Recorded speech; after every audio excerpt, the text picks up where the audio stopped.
Finally, there we go. Okay, hi. I'm Robin Lambert, as I'm sure you know, and today I want to get into how to buy your first investment property.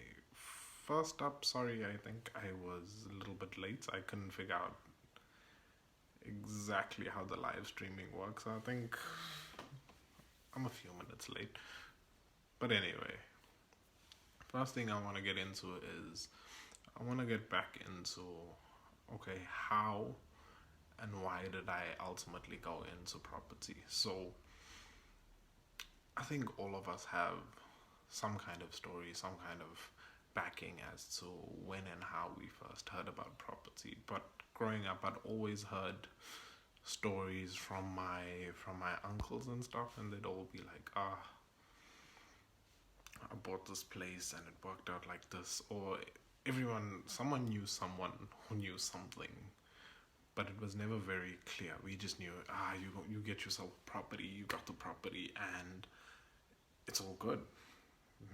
The money's coming in, everything's flowing, and yeah, needless to say, that's not how it worked out. So during COVID, during lockdown specifically, the first 3 weeks of level 5 lockdown, hi Renee. So how I ultimately then started getting into property was during COVID, during the 3 weeks of lockdown specifically. I was insanely bored. I was unnaturally bored to a point where it was 2 in the morning and I'm making eggs. So I'd long been thinking, I want to get into property. I started working, got the car, I had all these little nice things, and most of my weekends were just going out.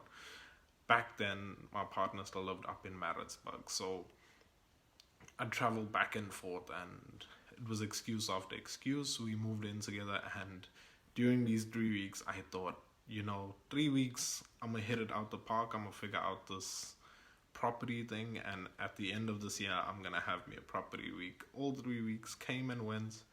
I still didn't have a property. I didn't even look at a property website. I think all I did was eat and watch series. Must have gained like 10 kgs in those 3 weeks. And then I finally had just decided, I'm gonna draw the line here. This is how things needed to come together. So we spoke, we decided that no, we now wanted a property. And then it became really intense because we started consuming so much information. But the information we were consuming, what happened was a lot of it wasn't South African. So the rules and the tax implications and things like that, they're a lot different depending on the country you're from. And primarily the content that was coming out was mainly from the US, which has a different tax structure. Ours is a lot more lenient in some areas, and it can be a lot more difficult in other areas. However, that's neither here nor there. So we stuck in, we got it done, and it was it was an insane process. It was completely ridiculous. I viewed, must have been like 15 properties. Yeah, about 15, maybe 20 properties I viewed overall. I set up at least 80 viewings that didn't go through. I must have gone through over 1,000 properties. And this is after I had narrowed it down and I decided I'm going to be dealing specifically in the Glenwood area, your Bluff, those key spots. Those were the areas that I was most familiar with. So the reason it became important to act when I did was because I then looked and I said to myself, I had 3 weeks of complete freedom to do as I please. And I wasted all 3 weeks. I wasted every single week doing nothing. So time wasn't the issue, and money couldn't have been the issue. I mean, UIF had kicked in and we were living it up basically. There were some rough patches, but yeah, during the COVID, we were living it up. Companies were sending money out. It was all good. So I looked at it and I said to myself, these were all the excuses I had. It was money, it was time, it was knowledge. And I was given 3 weeks to deal with all three of these excuses. And in those 3 weeks, I didn't resolve any of those issues. So after that, I then stuck into it and I said, what are the things I need to know? What are the things I need to do in order to tackle getting myself my first property? And because of the industry I'm in, so I'm an industrial engineer, so I deal a lot with processes, methodologies. I like specific ways. I like to see, just exactly how to do something. And I like it to be clear. I like when I have a clear list of things and I know that if I do 1, 2, 3, and 4, by step 5 I will have achieved my goal. And everywhere I looked, I never got it that clear. Even when I try to pay people to just do the stuff for me, I felt like I was being ripped off in a lot of ways, because everyone enters this with their own little idea of what it is they're trying to achieve and what it is they want. Realtors, I must say, realtors suck. Or the whole lot of realtors. They coming in with the mindset that ultimately they're here to make a sale. And the higher the sale, naturally the higher the commission. Now at the time it never occurred to me that they would not be honest. I figured, they in business, they really just want to make the sale, and even if it drops a little bit, they're going to be okay with that. But they dealing with this for years. At least the people that I dealt with, they'd been in this for 10, 20 plus years, so they already had my mindset in check. They had all that stuff. They had everything. Basically, they knew exactly what to say to get me to where they wanted me to be. Only thing that helped me out is I'm a little bit stubborn and I'm a little bit faulty too. So I entered with a clear set of goals.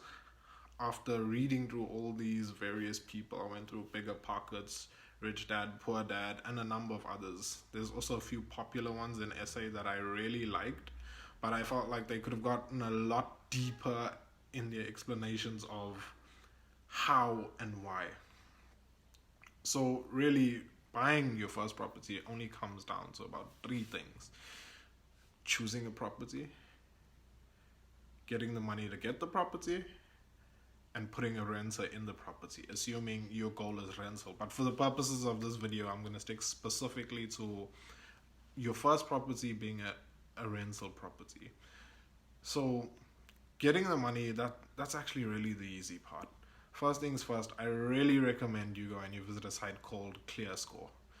This is a credit score app. I'm sure there's a bunch of others, but I find ClearScore to be like the simplest to use, the easily to understand.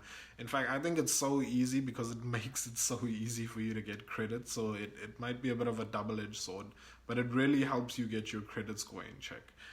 And if you're looking to accelerate and you're really looking to get things done in an expedited fashion, and your credit score isn't good, you're gonna need to look for a partner. In my case, I had a decent credit score and I had a partner, so it was a win-win. It was a dual decision that we decided that we'd then go in on. So once you have your credit score in check, next thing is to get pre-qualified. And just to clarify something, pre-qualification means absolutely nothing. It's just a gauge for you to know, what is my risk, how much can I afford based on the money I've got coming in, how much money of that are they willing to finance me for on a property. Whether or not you have a deposit, what would a 100% bond look like, what are your interest rates. It's all about understanding all the various costs that go into ultimately making what it is you're going to be buying. And the key thing for me when I entered, because I was so mathematically minded, I literally had a project plan of all the things I had to do. Then I have spreadsheets of all the costs that would go into it in terms of your bond, your insurance, your rates, your levies, all those things. I wanted to break even in the end. That was my only goal when I really entered. I said, look, I want to get into this, but ultimately I don't want my life to change. I don't even want it to change a little bit. And it changed a lot. Like sure, I did manage to more than break even, But there were so many things I wasn't ready for, and there were so many things that should have been obvious, but they really weren't. The first thing was finding a tenant is difficult. I'm going off on a tangent a little bit here, but I really want to express that renting it out has its gains and it has its drawbacks. So if you want to have a property management company take your property and then basically rent it out for you, deal with the tenant, deal with repairs, you just don't want it on your mind, you must know that they're taking 10 to 20%. Depending on the place, it's around about 10% on average. 10% of your annual rent. So if you're renting at 7,000 a year, you're looking at around 7,000 of what you're going to pay them over the period. And what happens there is it really starts to eat into your profits. So the only things you're really paying for is your bond, your rates, your levies, and taxes ultimately, which is rates in our case. So when that 10% gets in there, it sounds like a little. It sounds like, maybe 700 Rand if you're renting out for 7,000 in my case. And then when you start to add up all these little expenditures, it compounds and it becomes massive. And you're like, so every month I'm going to be losing 300 Rand. I really don't want to lose 300 Rand. I mean, maybe 300 Rand sounds like a little at first, but for the next 20 years, losing 300 Rand plus inflation, it becomes rather unnecessary. It becomes very expensive. So there's a couple of rules you really need to get into. The first thing, after you've decided that, okay, this is what I want to do, the main thing is to understand what your goal is. And it's important because after you've looked through property number 52, you get really fatigued. Like it becomes incredibly frustrating once you start to understand the numbers and you realize, okay, there's X amount of properties for sale, but out of this total quantity, I'm only looking at this proportion. And it's not just you doing this, it's a bunch of other people. So it becomes really competitive when a deal does enter the market. You want to be able to spot it quickly and you want to be able to act fast without ultimately making a mistake that would then be a little more costly for you to fix. And that's where the key balance is and how you're going to work at it becomes. So you've got your credit score, you've got your pre-qualification. Your pre-qualification tells you your range. So that's your first criteria. You want to know how much are you willing to spend to get this deal done. And this means that when I looked at it, I said to myself, in the event that I don't get a tenant for the next 8 months, I was being a little bit extreme, but I got 8 months to do a bit of calculating on my end to see what would work and what wouldn't work and how long could I go without a tenant before ultimately I then needed to decide and say to myself, I'm losing so much that it's now become a terrible investment. And what really kept me in order and kept me in check was the decision that I had made in the beginning, which I said was, I simply don't want to lose money. I want to break even. I want my life to stay exactly the same. And then I want to take it from there and I want to say, no, I now have this property and I'm now working at it. So a big part of getting this property and getting things done was things on the inside, things that kept me from believing that ultimately I could get it done. I had like some of the worst excuses looking back. Like, actually, give me a second. I was at work yesterday and I pulled up the 12 common excuses for not buying a house, right? The first was, I'm too young. In my case, I'm 24. That one never really occurred to me when I began, but thinking back, I think it did play a large part. Age tends to have you believing you need to be in a certain place at a certain time. If you're too old, then it becomes, hey, I'm too old. If I'm too young, then it becomes, hey, I'm too young. But none of us really know, what's that sweet spot in age? What is that age where? For some of us, it's like, hey, I need to wait as long as possible. For others of us, it's like, it needs to happen really quickly.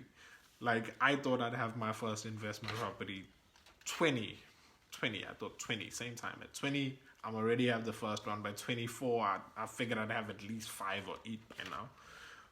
But it just doesn't happen like that. Things happen, people get sick, work happens, and depending on where you work, it can be really intense. Some of the more problematic excuses, the internal excuses, the excuses that really hold you to your position is, I'm not ready for the responsibility. And hey, that was a big one for me. I mean, you look at how much you're spending already, and for a lot of us, it's a lot. You're looking at your finances and you're saying, if this goes wrong, what's really gonna happen to me? What's gonna happen to my family, my partner, my children? Maybe you're sitting there and you're thinking, this money is already so little. Am I really willing to risk it? And in the event that it doesn't work out, what happens? I sit with this property, I'm in debt for 700, a million, depending on whatever you buy. You're thinking, how much am I really willing to risk my current position in order to further my future position? And for me, at first, it was, you hit 20 and you think you can do anything. I thought, like, literally anything, nothing. You say the word Cape Town now, I'm on my bike, we're on the way. And then you start to have these little things that start to matter more to you. These people who matter more to you. These little ones who just, you can't help but adore them. Then you find yourself in a position of, I want more, but is that more going to be at the expense of these things that really do matter to me? These things that I want the more for. So you're sort of in a catch-22. You're like, I want more because of this, but am I willing to sacrifice part of this to get that more for this? And it becomes a interesting balance, or a interesting conversation with yourself as to how you're going to get that more, and whether you're going to get that more at the expense of other people. I'm going to go through just one more excuse here. And this is a common one. I can't afford it. I think this excuse follows us into many things, many situations where you find yourself in something, or you want to do something. Maybe you want to study, maybe you want that car, and you're like, I can't afford it. And it turns out to be a very limiting belief when you say you can't do something, because you've already approached it with the situation, and you've already approached it with the mindset that, no, I can't do it.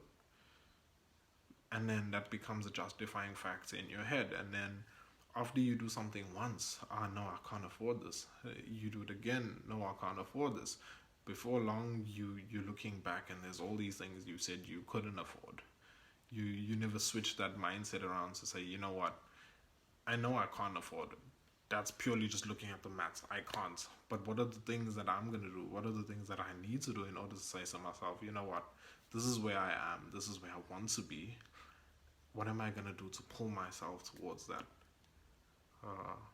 Because most of the time we find ourselves looking for support. We find ourselves wanting that person who's going to assure us and say, you know what, even if it don't go wrong, goes right, whatever, I'm still here. But you tend to be a one of one in these things. Half the time it's just you. Whether or not we're all speaking about the same thing, we're all saying these are the things we want, we all know that that's just not how it flies, unfortunately. Sometimes you're just alone, and you've got to work from there. Even if it feels like you're not alone, when it gets down and dirty and you're in the trenches and decisions need to be made, silence around you. At work, at home, the silence just follows you. That's just the overall nature of it.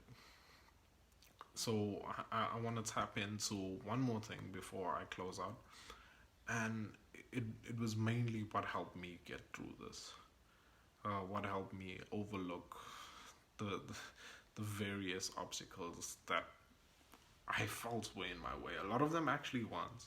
The main one being money and education. There was a lot of education. I'm just unhappy with the type of education it was.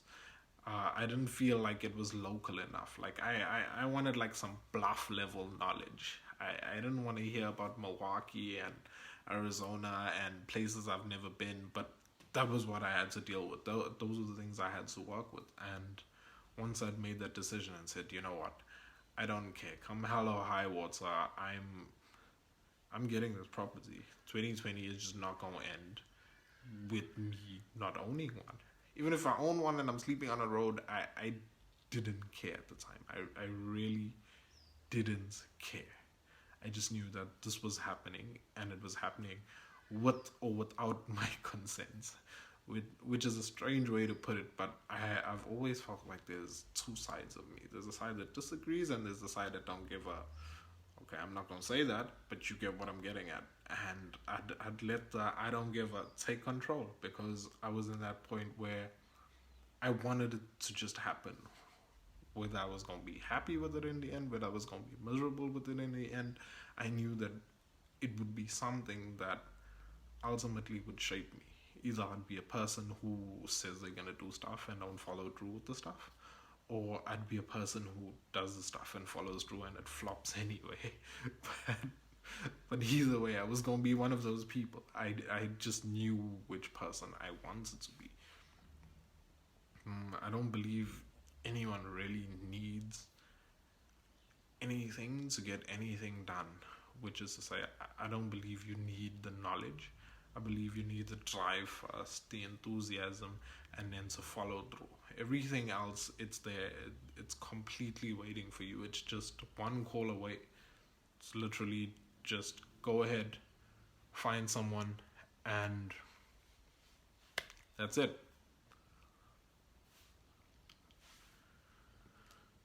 So one of the things I've began putting together, I really don't have it, but I've got the framework for it, and I'm really trying to take that framework and turn that framework into something that's workable.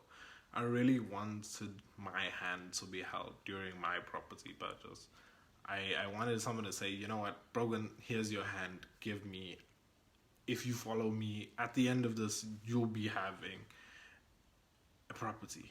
And there really wasn't. I did look. I tried to deal with realtors, but as time went on, I realized, this just isn't working for me. I couldn't hold it together because I felt like their goals and my goals were not the same. So with that in mind, I decided to put together a online course. And I wanted the online course to be literally a hand-holding session. I didn't want there to be any thinking, or maybe that's not a good way to put it, but I didn't want there to be any thinking or confusion. I wanted it to be clear as day. I wanted it to be like, this is where you go, this is what you do, these are the buttons you press, and that's what's gonna happen. And that's something I want to put together. I'm working on it. I'm working my real hardest. I'm taking all the things I learned through my failures and the steps, the processes, those kind of things. I'm trying to incorporate my skills of putting job instructions, work instructions together, and trying to break it down into a simple step that people must follow in order to get themselves an investment property without being ripped off at some point during their journey. So I want to offer you something. Like, can I offer you an online course? Would that be something that interests you? What it would include is actually really simple, right? Because it's not in production yet, you'd have complete access to the creation process. And what this really means is I want people there, and I want to work one on one with people who are already in the trenches, who are already trying to get their first property, so we can get that first hand experience. So I want people who come after us to take our experiences and learn from them, work off them, take all our hardships, compile them into a detailed process that would avoid these various areas, these various layers that prevent people from getting places. Certain people they need to watch out for, unscrupulous dealers, things like that, because it does happen. I was shocked to find that people could sell places they didn't own. They'd walk you there, they'd give you a tour, you'd pay the deposit, and that was that. It's really shocking the level of scammers we have in South Africa. Like, you gotta half give them a round of applause for the goodness and just how much they they've grown in their art. Sad to say. The next thing I really want to have in this course is I want one-on-one weekly access. Like, I really want it to be that we talk on a week-to-week basis. We see where you are, what your goals are, and we work at it. Now, one-on-one access, obviously, it's not something that scales. It's not something that's easily taught. But once we can have those interactions, we start to see, these are the common issues, these are the common problems, and this is how we then going to take those problems, work at those problems, and ultimately dissect that.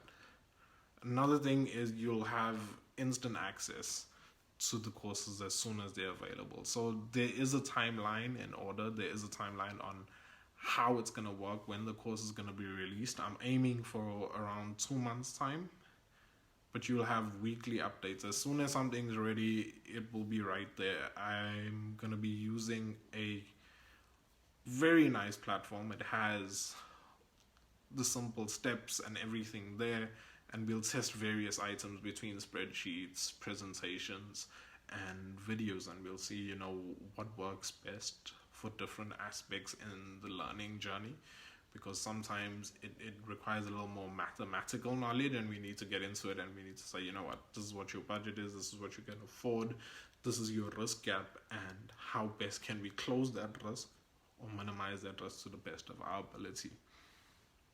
Next is going to be procurement strategies. Now, when I say procurement strategies, I mean you need a plan going in.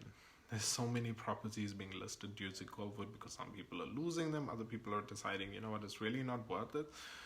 And all these things are happening. So you really need to come in with a firm game plan. That game plan needs to be absolutely rock solid.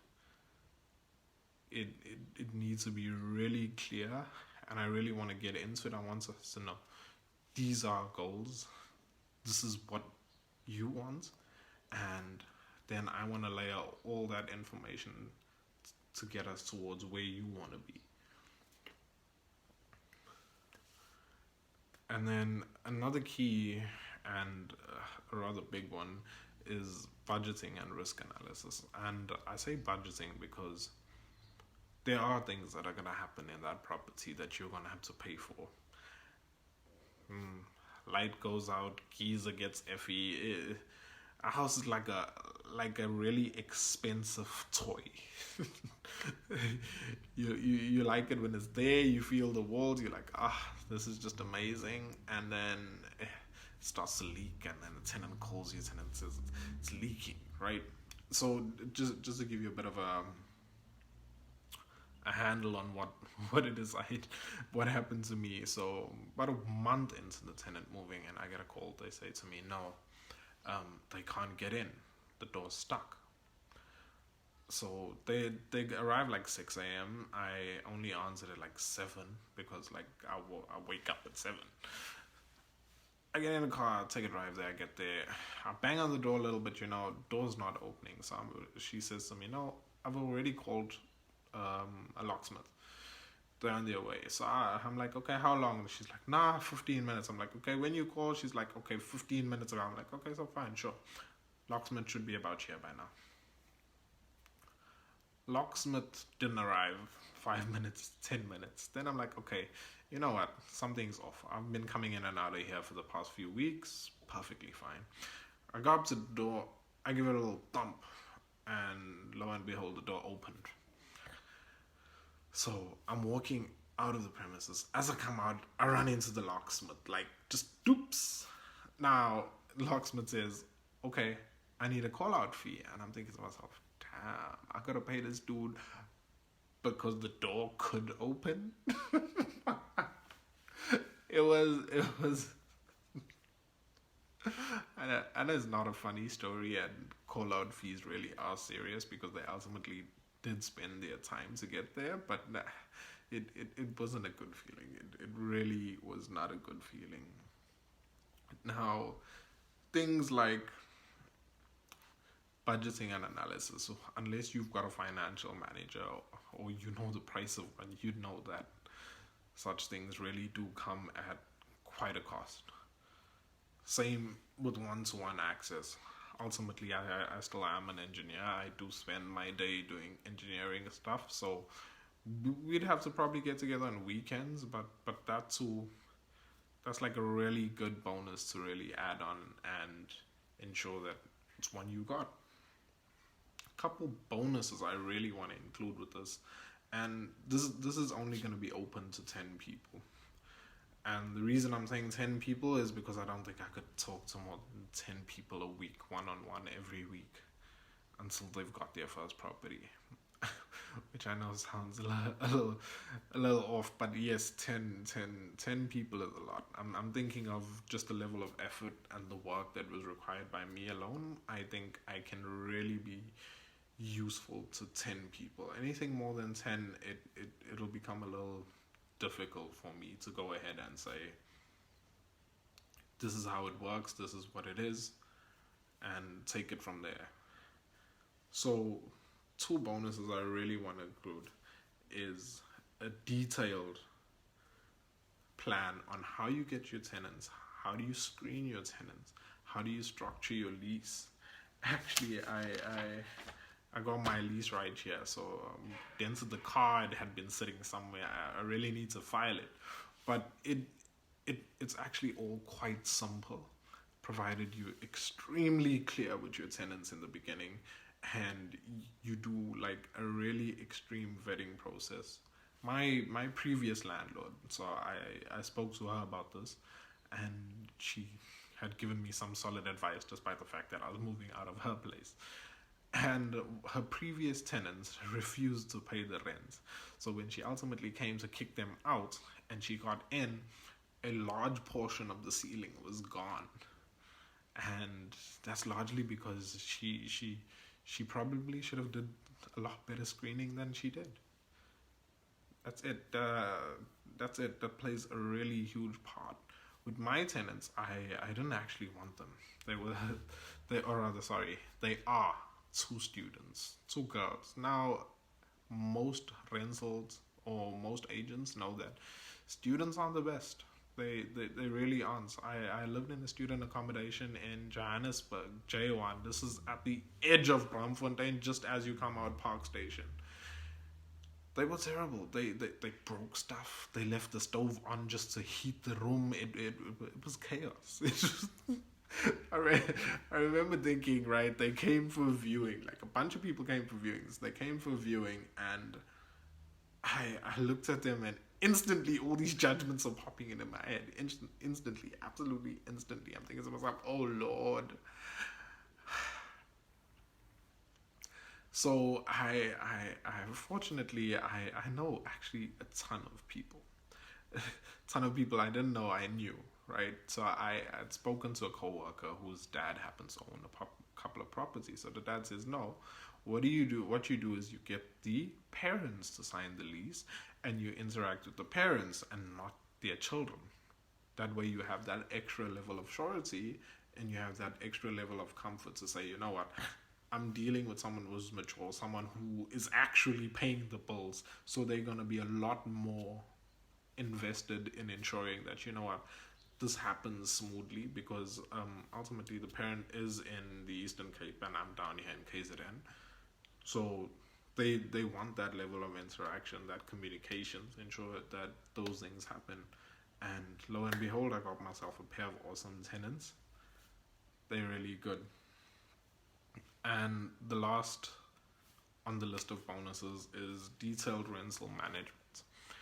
Now, when I say detailed, I mean we really got to get into how people pay you, how often they pay you, because these things tend to end up in your tax, right? Unless you're dealing in cash, at some points it's going to affect your taxes, and you really need to look at how that impacts you in relation to your job and everything else, because unless you've got it as an LLC, that means you've now got other issues that you really need to look at in terms of your money. So it becomes very, very important that you understand that when money is coming in, it needs to ultimately be explained, and there could be tax implications, but as there are implications, there are also reductions that you can get, and those are things that you really need to go into, and it can be a little convoluted. I myself am still really trying to improve upon that knowledge over there and work on it. So all in all, I'm sure the question in your mind is, how much is this course going to cost? And it was something I gave a little bit of thought to, and then I realized the price was actually fairly obvious.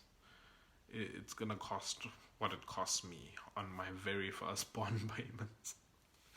Now, mine was actually surprisingly low. I got it at 5,500, which I know some people are dropping off in their seats. But when you compare that price to what's being added, I think perhaps you also need to do some research, and you need to say to yourself, look, how much do I want a property?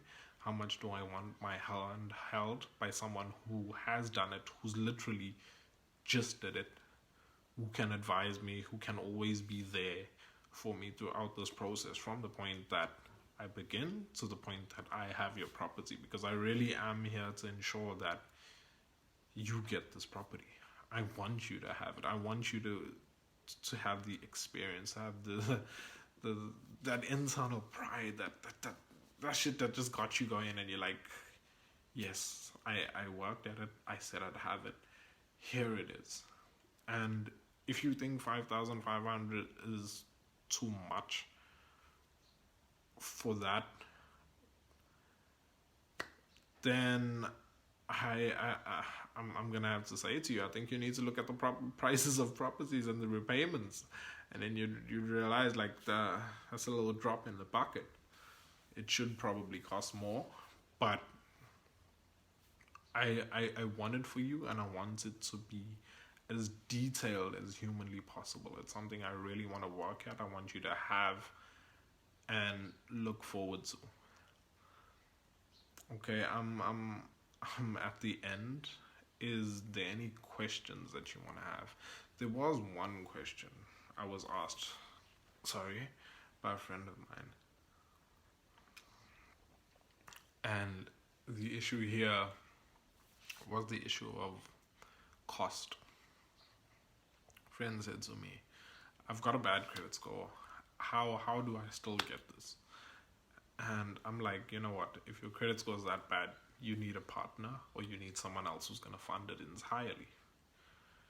So this friend never acted on what I had said. Not at all. And I find that most times that people don't do something, it has nothing to do with money. It really doesn't. It's normally one of two things. Either they're unable to make that decision, or they don't think it'll work. Because if you've watched this whole video and you sitting here, you definitely want yourself an investment property. The only question now is, do you believe you can do it? And that now comes back to my very first points of decision making, and how do you go about achieving your goals. I've paid for many things. I've paid for a ton of online courses. Like, a lot, because I like learning about stuff, but there have been a few that I really haven't used, and that was the basis for mine. So when I look at it, I'm looking at it as, you want your investment property, but you know things about yourself that would hinder that, and I really want to be there on those off days where you're just not feeling it. You into a viewing, you love the property, and someone bought it up under you. Which is exactly what happened to us. But someone bought it up under you, and you're just drained. You just don't have it in you anymore. Other days you go to work, you pass out here kicking your ass, and you come back and you just don't have that energy. Those are the days I want to be there. Those are the days I want to hold your hand and I say, you know what, look, I know that shit happened, but do you still want this? And you say to me, yes, you do. And then I'm like, then let's get to work. I don't think there's going to be easy days. I think there'll be fantastic days, and I think there'll be crappy days where I'll call you and you probably ignore the call. That would break my heart. But yeah, if it is something you're interested in, I'm going to leave a link in the description, or a link anyway. The link is basically going to be a bit.ly link that'll link you to a page. You just gonna pop your information in there. Then I'll give you a call and we can sit on it. I want to give you that complete clarity. I want to answer your questions. I want to make sure that you really have the support I never did. I want you to know that if I'm stuck, here's where I'm gonna go. If you ask me and I don't know, I'm gonna go ask 101 other people until I find out what it is I need to find out, or put you in touch with those people, and then we'll take it from there. But I want you to have a resource that allows you to get what you want. I hope you had fun. I hope you enjoyed it. If you want to be contacted by me about this and see how we can work through it, so long as the interest is there, everything else can follow. In terms of the money, it can be delayed, payments can be pushed, can be broken into little parts, but the issue here is you need to make a decision. You at this point in the video, you need to say to yourself, I'm here, what is it that I want? So if this is something you want, you just need to take that next step. Hit that link, put your details in, let's have a conversation, and let's work through all the things that you've got going, all the things that you want, and we'll take it from there. I hope you enjoyed. Have a safe day. Goodbye.